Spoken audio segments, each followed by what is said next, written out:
আসসালামু আলাইকুম রহমতুল্লাহ। আজ সহকারী শিক্ষক ধর্মের ভাইবা শুরু হয়েছে।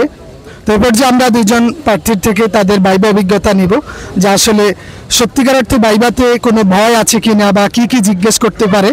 কারণ আমরা সাধারণত বুঝে থাকি যেমন বাদ বসালে বাদ বসানোর পর সবগুলো বাদ টিপার প্রয়োজন হয় না, একটা টিপলেই বোঝা যায় যে এটার অবস্থান কি। তো সেই ক্ষেত্রে ভাইবাটাও এর ব্যতিক্রম কিছু না, তবে মাঝে মাঝে একটু ব্যতিক্রম হতে পারে। তবে আমরা এখন এক ভাইকে ডেকে নিচ্ছি, উনি ইতিমধ্যে ভাইবা দিয়ে এসেছেন। আমাকে একটু বলবেন যে আপনি আপনার নাম, কোথা থেকে এসেছেন এবং আপনি কয় নাম্বার বোর্ডে ছিলেন, কি জিজ্ঞেস করছিলেন? আসসালামু আলাইকুম, আমি মোহাম্মদ মঈনুদ্দিন। আমার বাড়ি চট্টগ্রাম জেলা উপজেলা রাঙ্গুনিয়া। আমি ইসলাম সহকারী শিক্ষকের ভাইবা দিয়ে আসলাম। আমি 10 নম্বর বোর্ডে ছিলাম। আমার থেকে জিজ্ঞাসা করা হয়েছে আমি কোন বিষয়ে পড়ালেখা করেছি ফাজিলে। তো আমি বলছিলাম আমি তাফসির জালালাইন নিয়ে পড়ছিলাম। তো বলছিল জালালাইন কি, জালালাইন সম্পর্কে বলেন। তারপর এখানে জালালাইনে কোন সূরা থেকে তাফসির ছিল, আমি বলছিলাম সূরা নূর থেকে। তো সূরা নূরের একটা ঐতিহাসিক ঘটনা আছে, ওই ঘটনাটি আপনি বলুন। ইফকের ঘটনাটি আমি ওনাকে বললাম। তারপর আরেকটা বলছে আর কোন বিষয়ে পড়ছিলাম, আমি বলছি আল ইমরান পড়ছিলাম। বলছে আল ইমরানের সম্পর্কে একটু বলেন। তো আমি এই দু একটা বিষয়গুলো আমাকে জিজ্ঞাসা করলাম, আমি এগুলো বলছিলাম। এটা আমার প্রথম ভাইবা ছিল জীবনে। সালাম।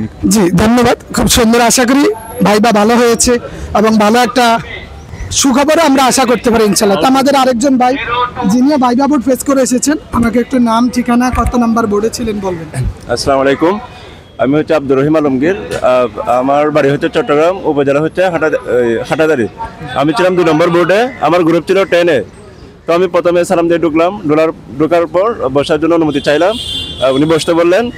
তারপর জিজ্ঞাসা করছেন আপনি কি কি বিষয়ে পড়াশোনা করেছেন। তো আমি কোন কোন সাবজেক্ট পড়েছেন। তো আমি বুখারী শরীফ পড়ছিলাম।